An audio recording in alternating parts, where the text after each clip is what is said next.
행위 형식, 그렇죠? 그 밖의 행위 형식. 자, 이 부분은 자, 제 3장의 제일 마지막 페이지를 한번 찾아가 보세요. 3장의 제일 마지막 페이지. 기출문제 앞에 새 책은 382페이지. 자, 거기 가면 표가 하나 나와요. 이 표가 이제 그 밖의 행정작용뿐만 아니라 전반적인 걸 다 설명하고 있는 거예요. 자, 그 표를 보셔도 돼요. 자, 우리가 지금 배우고 있는 게 뭐예요? 행정법은 이 작용과 구제에 관한 법을 배우는 법이잖아요. 그렇죠? 지금 이제 우리는 이 작용법을 하고 있어요. 2편에서. 제일 먼저 뭘 배웠어요? 행정 입법을 배웠죠. 지금까지 한 건 뭐예요? 2장에 행정 행위 요까지 한 거예요, 지금. 그 다음에 이제 이 두 개가 워낙 중요하니까 나머지는 그 밖의 행정작용 이렇게 해서 이제 뒷부분에서 몰아서 지금 3장에서 배우려고 하는 거야. 여기서는 뭘 배우냐면 행정계획을 배우고요. 순서대로 하면 공법상 계약을 배우고 사실행위를 배울 거고 행정지도 이런 걸 배울 거고 그 다음에 사경제적 행정작용도 있지만 빼고 확약을 배우자. 책의 순서는 확약을 먼저 써놨어요, 제가. 이런 게 다 행정작용이에요. 자, 우리 행정작용은 뭐 어떤 걸 배우는 거라 그랬어요? 의. 그 다음에 종류가 있다면 종류. 법규명령과 행정규칙. 그렇죠? 하허면 턱인데 확공통. 이런 거 다 배웠죠? 그 다음에는 법적 성질, 처분성이 있는지 없는지. 행정입법은 처분성이 없어요. 법규명령은 법규성이 있고 행정규칙은 법규성이 없어요. 둘 다 처분성은 없고요. 그 다음에 이제 적법요건을 배웠죠. 주체, 절차, 형식, 내용. 권한 있는 놈이 절차를 거쳐서 형식, 내용, 법적 근거 필요한지 이런 걸 배웠어. 법적 근거가 필요한지 필요 없는지 이런 게 중요했죠. 법률 우위 원칙. 자, 이런 걸 배운 다음에는 마지막은 항상 통제나 구제를 배웠어요. 구체적 규범 통제로 행정입법은 다퉈야 되고 헌법 소원도 가능할 수 있고 그렇죠? 행정입법 부작위는 부작위 미부 확인 소송으로는 안 되고 헌법 소원으로 예외적으로 가능할 수 있고 뭐 그런 것들을 배웠던 거죠. 입법했고 자, 입법은 복습해 볼까요? 표에서 행정입법의 의의는 뭐예요? 일반적 추상적 규범이죠. 행정기관이 제정하는 일반적 추상적 규범. 종류는 법규명령과 행정규칙으로 나눠지죠. 기억나나요? 법규명령은 다시 두 가지로 나눠져요. 위임명령과 집행명령으로 나눠지죠. 자, 이런 게 생각이 나야 되는 거야. 기본적인 게. 법적 성질은 일반적 추상적 규범이니까 법적 성질이 처분성이 있겠어요? 없겠어요? 행정기법은 처분성이 부정되죠. 법적 근거가 필요해요? 법규명령은 법적 근거가 필요하고 행정규칙은 법적 근거가 필요 없어요. 다시 세부적으로 들어가면 위임명령은 명시적인 근거가 필요하고 집행명령은 명시적 근거는 필요 없어요. 기억이 나야 돼요. 한계는 법규명령의 한계 부분에서 많이 배웠어요. 우리가 포괄적 위임은 안 돼요. 그렇죠? 그 다음에 재위임도 전면적 재위임은 안 돼요. 그렇죠? 처벌 규정도 위임이 불가능한 건 아닌데 부득이할 때 구성요건을 명확히 해서 형벌의 종류와 상한을 정해서 위임해야만 가능해요. 자, 이런 것들 등등. 마지막 권리구제는 행정쟁송이 가능해요? 행정기법은 처분성이 부정되어서 쟁송이 안 되죠. 예외적으로 두밀분교 조례는 예외적으로 가능했고요. 국가배상은 가능할 수는 있죠. 입증이 쉽지 않습니다. 나중에 배울 거고요. 손실보상 됐고요.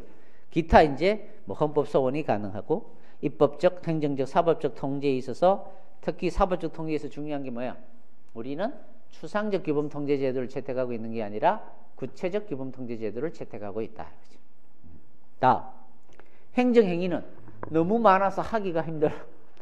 행법, 국법, 건당공, 재량행위, 기속행위, 하허면 특인데 확공통속 여러 가지로 나눌 수가 있어요. 법적 성질은 다 처분성 긍정인데 공정만 처분성이 논의되고 있다. 적법 요건은 이미 다 배웠잖아요. 주체, 절차, 형식, 내용상 하자가 어떤 경우는 치유가 되는 경우도 있고 하자가 전환되는 경우도 있고, 그렇죠? 그 다음에 뭐야? 그런 하자가 있을 때는 취소할 수도 있고, 그렇죠? 또 다른 처리하고 구별도 해줘야 되고 등등. 어떤 경우는 하자가 승계되는 경우도 있고, 뭐 별의별 것들을 다 배웠던 거예요. 적법 요건하고 관계되는 거예요. 그 다음에 마지막 구제는 사편이 바로 행정행위를 염두에 둔 구제법이에요. 이게 거의 다 95%이기 때문에. 그래서 쟁송을 제기할 수 있고 국가배상을 이제 사편에서 자세하게 배울 거라 이 말이에요. 이게 이제까지 한 게 행정행위였어요. 자, 이제 그 밖의 행정작용은 그렇게 복잡하지가 않아요. 행정행위를 정확하게 이해하고 있으면 뒷부분은 쉬워요. 근데 행정행위를 이해하기 아직 잘 모르는 상태에서는 좀 어렵게 느껴질 수도 있어요. 그래서 계획부터 이제 차례대로 공부를 하면 돼요. 이 순서대로. 계획은 뭐예요? 여러분, 계획은 뭐예요? 항상 목표가 있죠. 그 목표를 이루기 위해서 여러 가지 방법이 있을 거 아니에요. 자, 내가 시험을 합격하겠다라는 목표를 세웠어요. 계획을 세우는 거예요. 그 목표를 이루기 위해서 나는 어떻게 할까요? 학원 강의를 어떻게 듣고 하루에 나 혼자 학습은 몇 시간 하고 강의는 몇 시간 듣고 밤에는 몇 시까지 공부하고 무슨 과목은 몇 월 달에 하고, 이게 다 계획이잖아요. 자, 어떤 목표를 이루기 위해서 여러 가지 방법을 조정하고 종합하는 게 그게 계획이에요. 그게 행정계획이에요. 행정과 관련된 계획. 종류는 여러 가지로 나눌 수 있죠. 장기적인 계획, 중기계획, 단기계획 뭐 여러 가지 나눌 수 있겠죠. 중요한 건 구속력이 있는 계획, 구속력이 없는 계획이 있다 이 말이에요. 구속력이 있는 계획. 구속적 계획은 어떤 거냐? 법에 의해서, 그렇죠? 자, 대구에 또는 뭐 서울에 이 도시가 너무 막 확장되어 가니까 녹지 공간이 너무 줄어드는 거야. 그러니까 대구는 어땠어요? 대한민국에서 가장 뜨거운 도시, 이 뜨거운 도시가 핫한 도시 뭐 이런 의미가 아니라 더운 도시 말이에요. 더워서 살기가 힘든 도시, 그런 오명이 있단 말이에요. 근데 지금은 대구보다 더 더운 데가 어디예요? 밀양 이런 데가 오히려 더 더워요. 최근에는 대구는 많이 기온이 낮아졌어요. 왜? 녹지 공간을 많이 늘렸거든요. 공원도 많이 만들고 나무도 많이 심고, 자, 그런 노력을 했는 거예요. 그게 행정계획이 다 있었어요. 도시계획에. 그래서 지금은 대구가 생각보다는 조금은 기온이 내려갔어요. 옛날보다. 자, 그래서 그린벨트로 지정을 한다든지. 그린벨트를 지정하는 목적이 뭐예요? 도시의 무질서한 확산을 방지하고 환경을 보존하기 위해서. 수단은 그런 걸 이루기 위해서는 여러 가지 방법이 있겠죠. 도시로 진입하는 차에 대해서 통행료를 매겨버리면 차들이 아무래도 적게 들어오니까, 그렇죠? 아무래도 도시 내에서는 매연도 줄어들 거고 뭐 이런 방법이 있을 거 아니에요. 아니면 아예 입주 자체를 막는다든지. 그러면 또 거주 이전의 자유예상 또 그거는 법에 위반된다고 또 주장할 거고. 하여튼 여러 가지 수단을 강구하다가 그린벨트로 지정하는 방법을 택했던 거야. 그건 뭐야? 그것도 계획이에요. 도시계획법상. 지금은 국토계획법이에요. 자, 국토계획법상 그린벨트로 지정할 수가 있어요. 개발제한구역으로 지정을 할 수 있단 말이에요. 자, 이것도 계획이에요. 개발제한구역 지정. 이런 개발제한구역이 지정이 이런 계획을 수립하게 되면 그 개발제한구역 내에는 이제 건물 신축이 안 돼요. 형질 변경을 안 해줘요. 여러 가지 구속력이 따르죠. 그래서 그런 계획은 구속적 계획이라고 부르는 거야. 이에 반하여 이번에 뭐 청와대에서 어떤 계획을 하나 발표했어요. 이제는 사드를 대구 근방에 배치할 예정이다. 그런 계획을 발표를 했단 말이야. 실제 상황은 아니에요. 지금 유력한 후보지로 논의되고 있을 뿐이야. 자, 이렇게 됐을 때 이 계획은 뭔가 구속력은 아직 없죠. 그냥 한번 계획을 두리뭉실하게 잡아본 거예요. 이런 거는 전혀 아직 구속력이 없는 청사진에 불과하다. 이런 계획도 있을 수가 있겠죠. 그 다음에 구속적 계획은 행정기관만 구속하는 계획도 있어요. 그러니까 정부 운영 계획 뭐 이런 계획을 세웠다, 국가가. 그러면 각 중앙부처들이 앞으로 예산을 어떻게 편성하고 이런 걸 어떤 계획을 담은 계획이라면 그건 행정기관만 구속하는 거야. 아까 그린벨트 계획 이런 거는 국민 전체를 구속하는 거죠. 이렇게 나눠볼 수 있다, 종류는. 법적 성질은 이 중에서 처분성이 인정되는 계획은 어느 걸까요? 처분성이란 게 뭐였죠? 행정행위. 그 행위로 인하여 직접 국민의 권리의무에 영향을 주는 계획.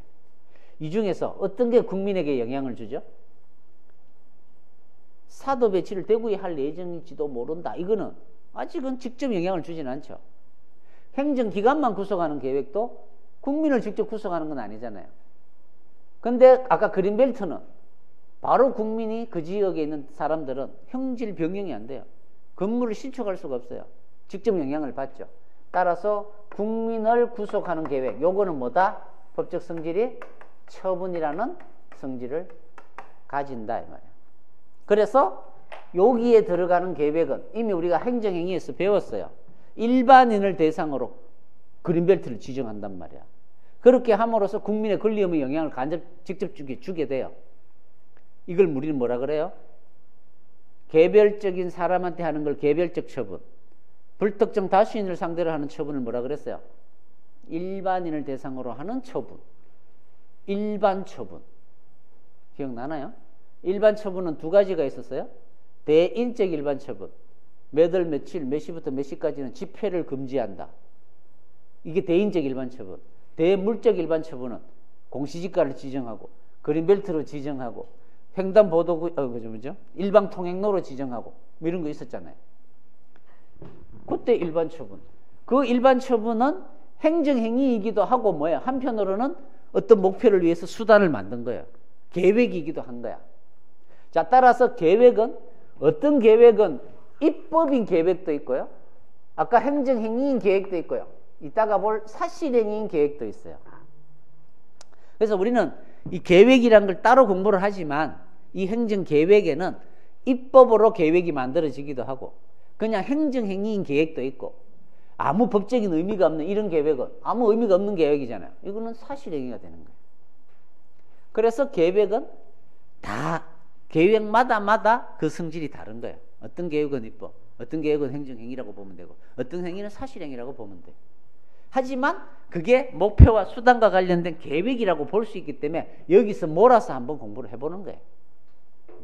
그래서 성질은 다 다르다 이 말이에요. 나누다. 어떤 건 처분성이 있고 어떤 건 없고 유형설이라 그래요. 유형 계획마다 다 유형별로 다르다. 다른 말로 복수적인 성질을 가진다. 어떤 계획은 입법, 어떤 계획은 행정행위 이렇게 보는 거죠.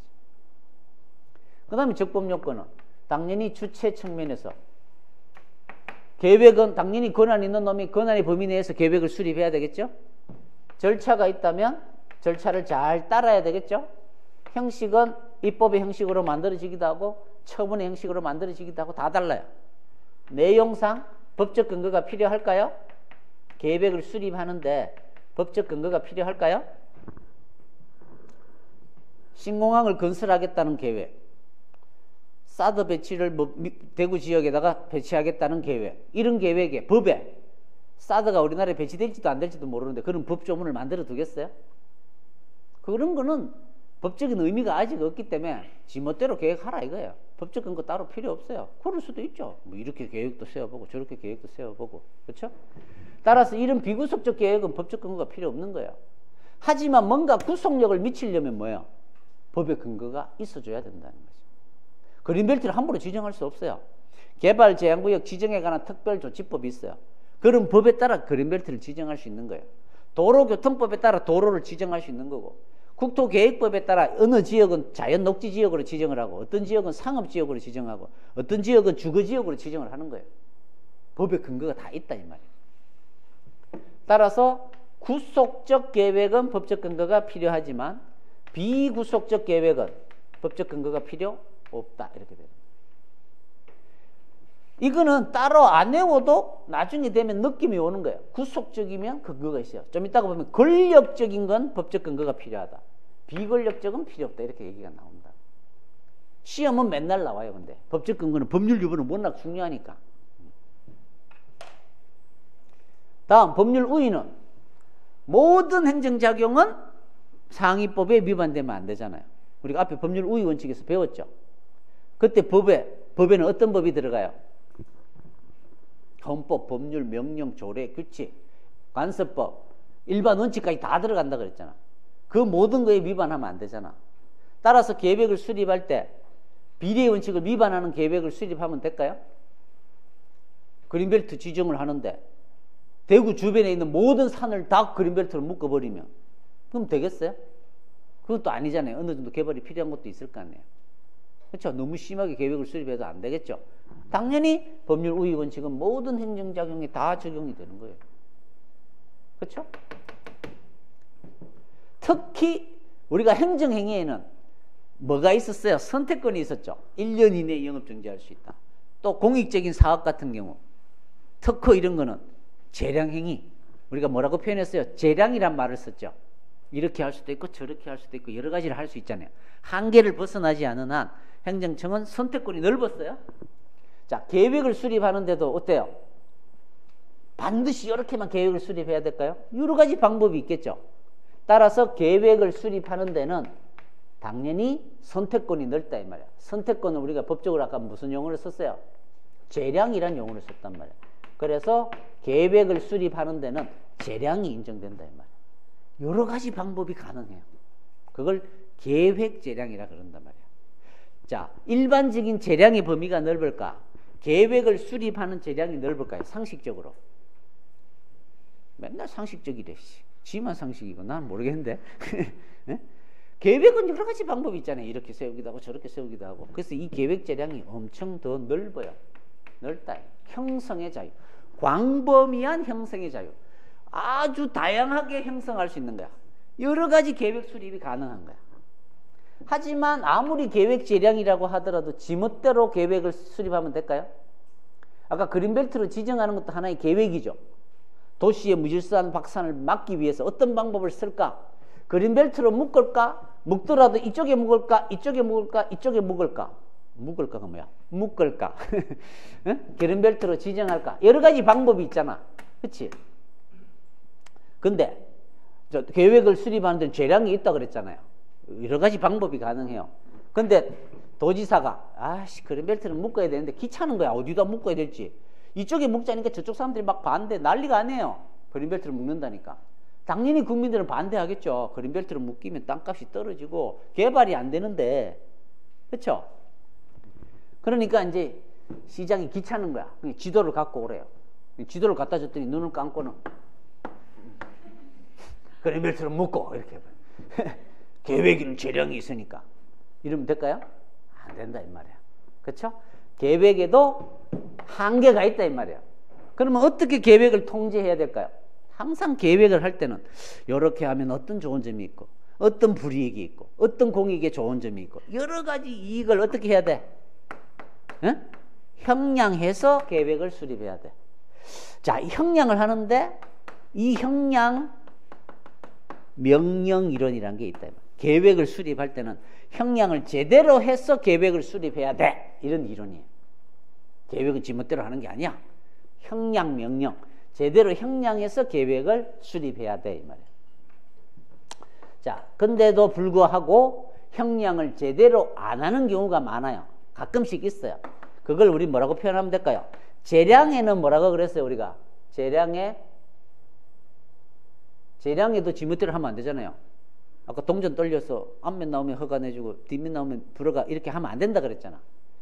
그런 걸 벗어나는 걸 뭐라 그랬어요? 재량에 일탈남용. 재량에 일탈남용이 있으면 안 되잖아. 일탈남용이 있으면 그 재량 행위는 뭐예요? 위법한 행위가 되잖아. 그렇죠? 그러면 취소 판결이 나온다고. 계획도 마찬가지다 이거죠. 지멋대로 계획을 수립하면 안 돼요. 형량을 잘해서 계획을 수립해야 돼. 근데도 불구하고 형량을 전혀 안 하고 아까 같이 눈 감고 껐다. 이거는 형량을 안 해본 거죠. 어떤 좋은 점이 있는지 어떤 공익이 있는지 그쪽에 매우면 어떤 불이익이 있는지를 형량해서 결정을 해야 되는데 형량을 해태한 거예요. 그렇죠? 그 다음에 여기를 하면 여기 아주 중요한 문화재가 있었어요. 근데 여기에다가 사도를 배치한대요. 이렇게 되면 어떻게 돼요? 이 문화재를 다 뜯어내고 여기에 사도를 이제 레이더 기지를 건설을 해야 될 거 아니에요. 그러면 문화적 이익이 없어지는 거죠. 자, 이런 사도 배치를 하는 것도 어떻게 보면 계획이죠. 북한의 안보를 위해서 사드를 배치하는데 어디다 배치할까? 과연 배치를 하는 게 맞을까? 그렇죠? 등등. 또 이 얘기 나오면 흥분하게 되니까 참아야 돼. 저는 지난주 한 일주일간 힘이 하나도 없었어. 왜냐하면 이제 개성공단 전면 이제 철수하고 폐업한다 그러고 사드 배치한다 그러고 막 그래가지고 속이 상해가지고 어쨌든 형량을 해태하고 아주 이 문화적 이익도 생각을 안 하고 그냥 사드 배치를 대구로 지정을 했다. 만약에 이렇게 되면 이거는 중요한 이익을 빠뜨린 거죠. 문화적 이익도 한번 고려를 했어야 되는데 따라서 이런 것 형량에 뭐라 그러면 될까요? 빠뜨린 것. 형량에 이거는 혜태는 아예 안 한 거고 험결이란 용어를 쓴단 말이에요. 형량의 험결. 그 다음에 형량을 하긴 했는데 저울질을 잘못한 거야. 이걸 너무 강조해버린 거야. 그렇죠? 이런 일은 많이 일어나죠. 지금 뭐 개성공단을 전면 폐지하는 것도 국가 안보를 위한 것을 하고 이 개성공단을 폐지하게 되면 어떤 문제가 생기는지 이 불이익을 형량을 해서 결정을 해야 될 거 아니에요. 그렇죠?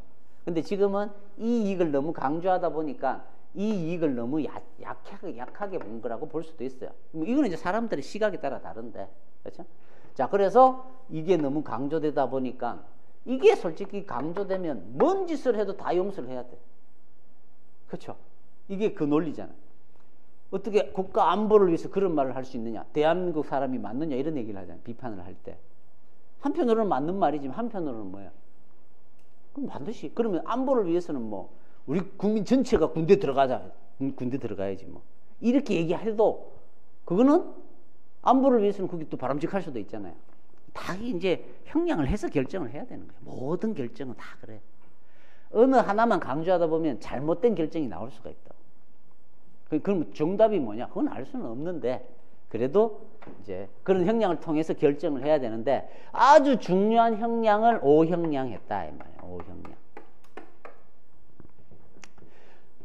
뭐 중요하진 않지만 개성공단에 지금 입주한 기업이 124개 업체예요. 124개 업체.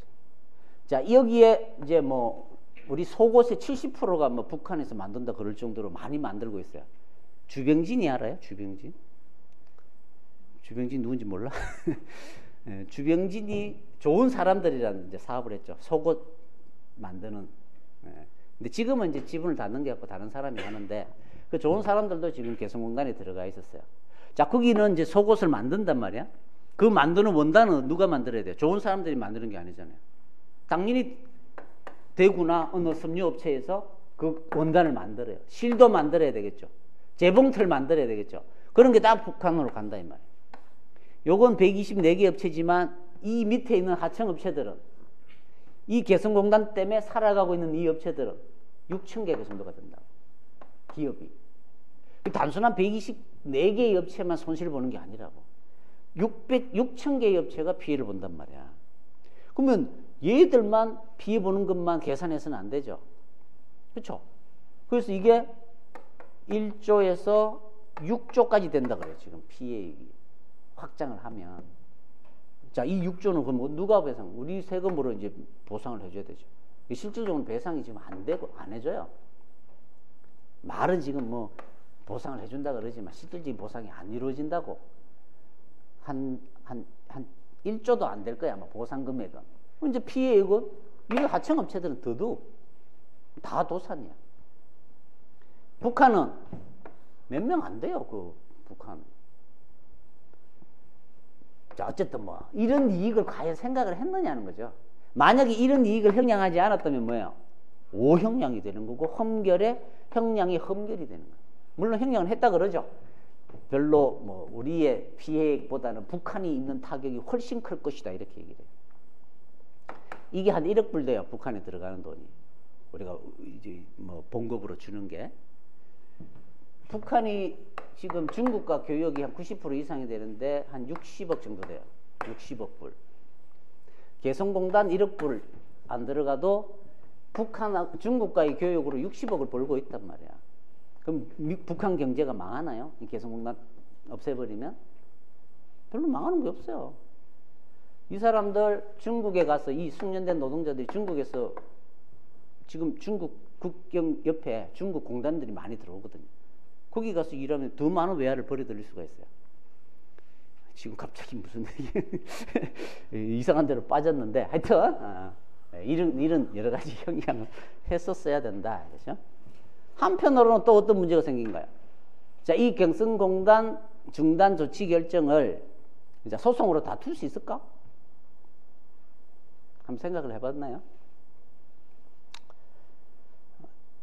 뭐 여러 가지 방법이 있어요. 안 된다는 논리는 뭘까요?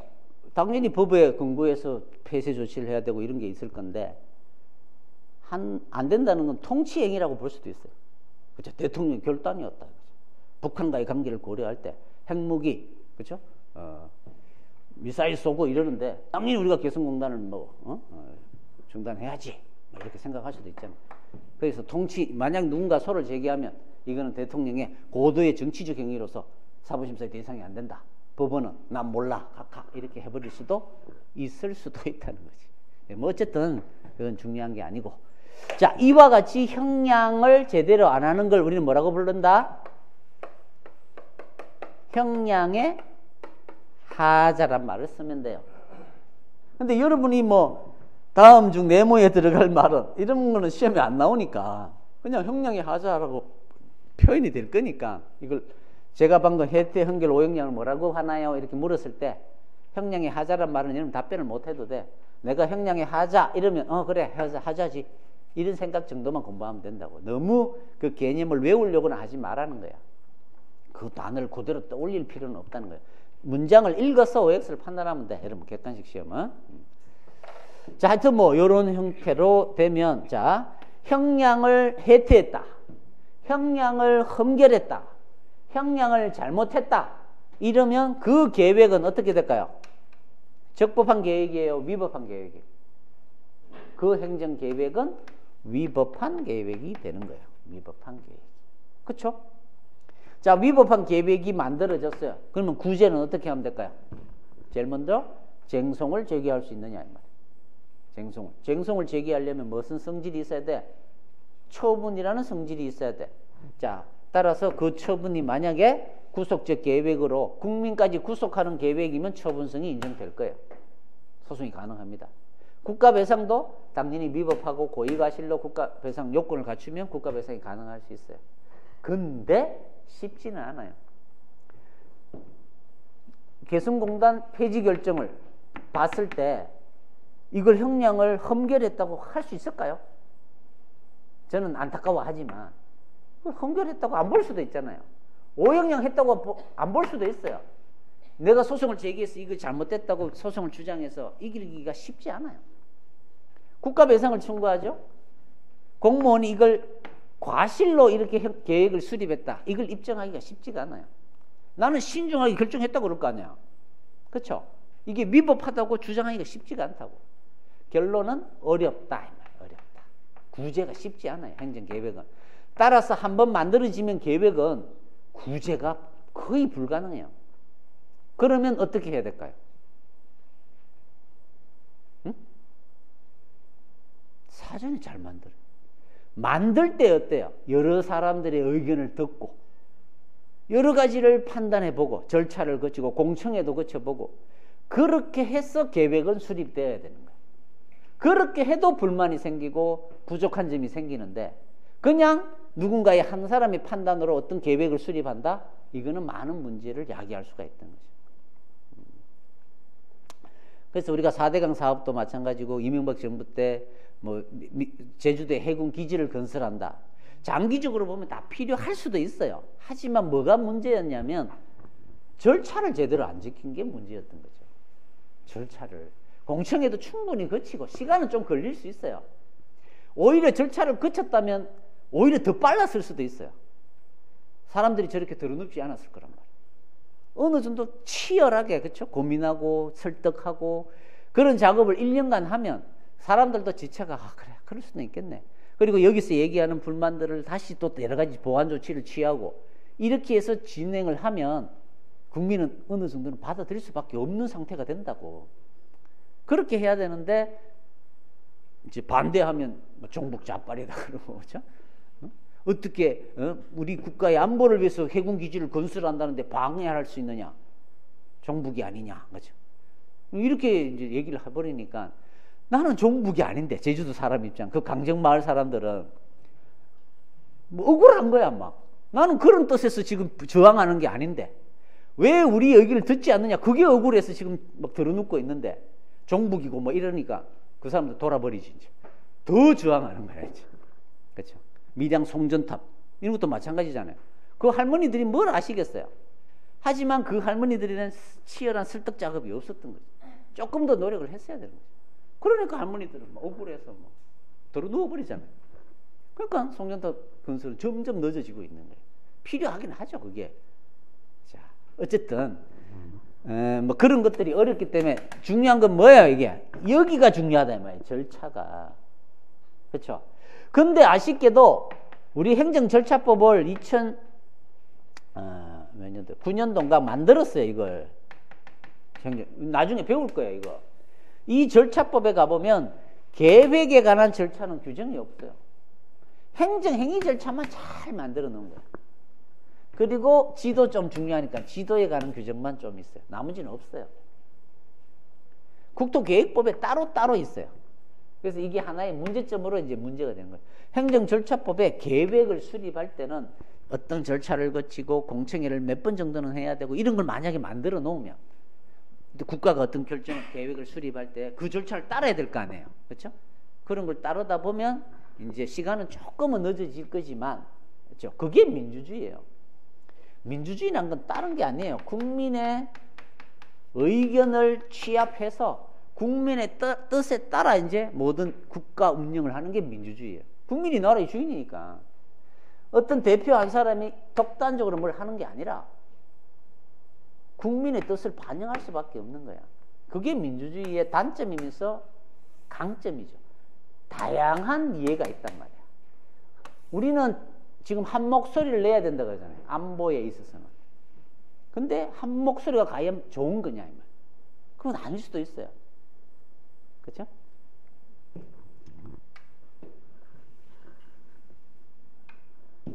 자, 어쨌든 계속 오늘 이번 시간은 시사, 정치 사회 교육을 내가 해야 되는데 사회를 가르쳤으면 아마 더 열띤 강의를 했을 것 같은데 시험에도 안 나오는 거죠. 자, 행정절차법에 그런 규정이 있어야 되는데 아쉽게도 뭐다? 없다는 게 시험에 많이 나와요. 그러니까 시험에 행정절차법에는 계획 수립 절차에 대하여 상세한 규정을 두고 있다 이렇게 낸다고. 그러면 여러분들은 X라고 할 수 있어요. X.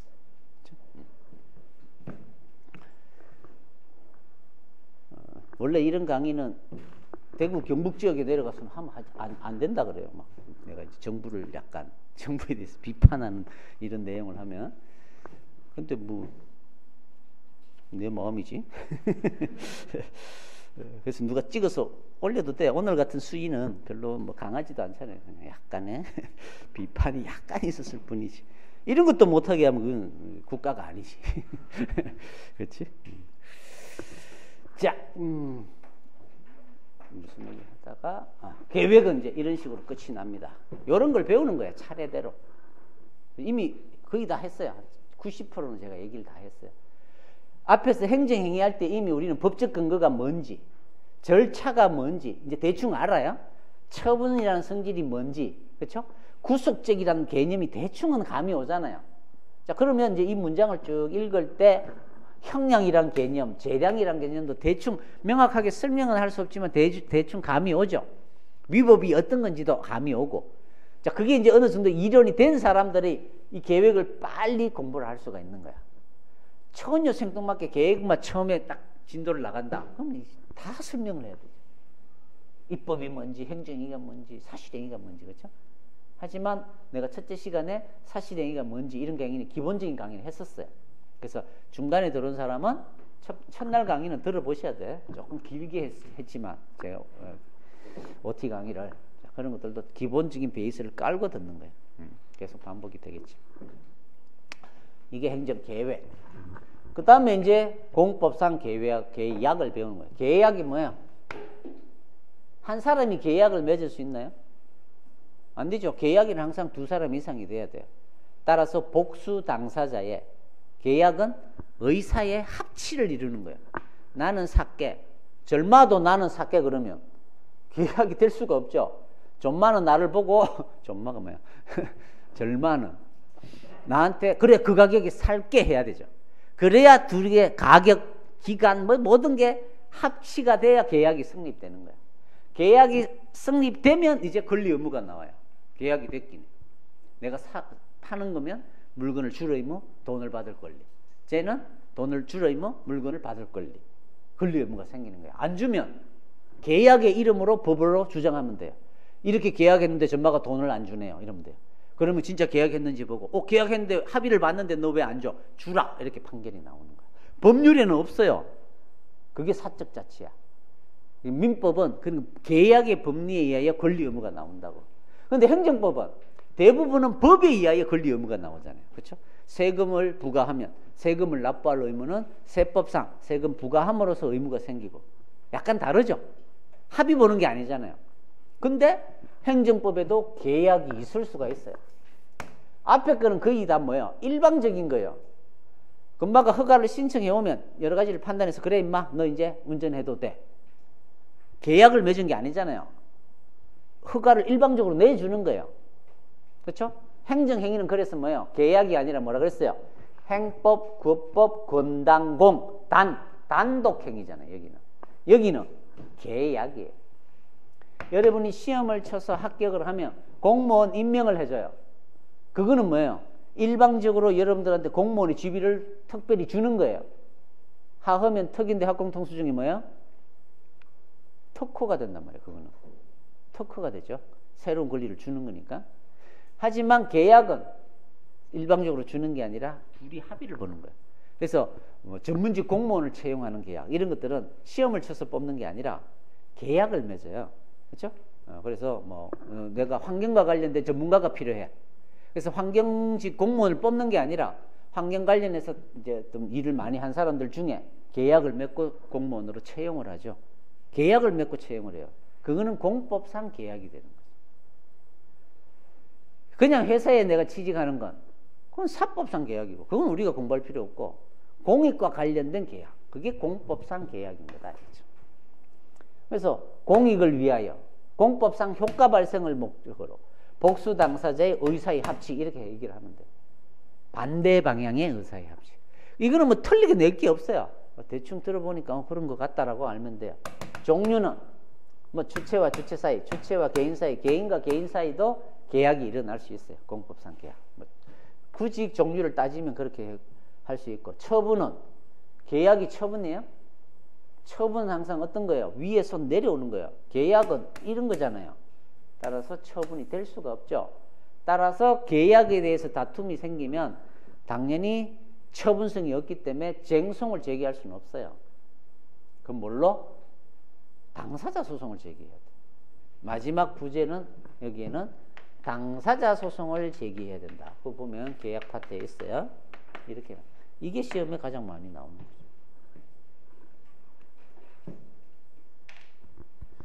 자, 그 다음에 이제 중요한 게 사실행위예요. 자, 이런 것들은 행정행위를 잘 알고, 그렇죠? 이런 것들은 읽으면 별로 어려운 게 없어요. 근데 이제 이 사실행위는 뒤에 실효성 학번 3편을 배우면 거의 다 이 사실행위를 통해서 강제하기 때문에 요거는 조금 자세하게 공부를 해야 돼요. 자, 어쨌든 뭐 잠시 쉬었다가 전반적인 얘기를 한번 더 하고 빨리 진도로 나가도록 하죠.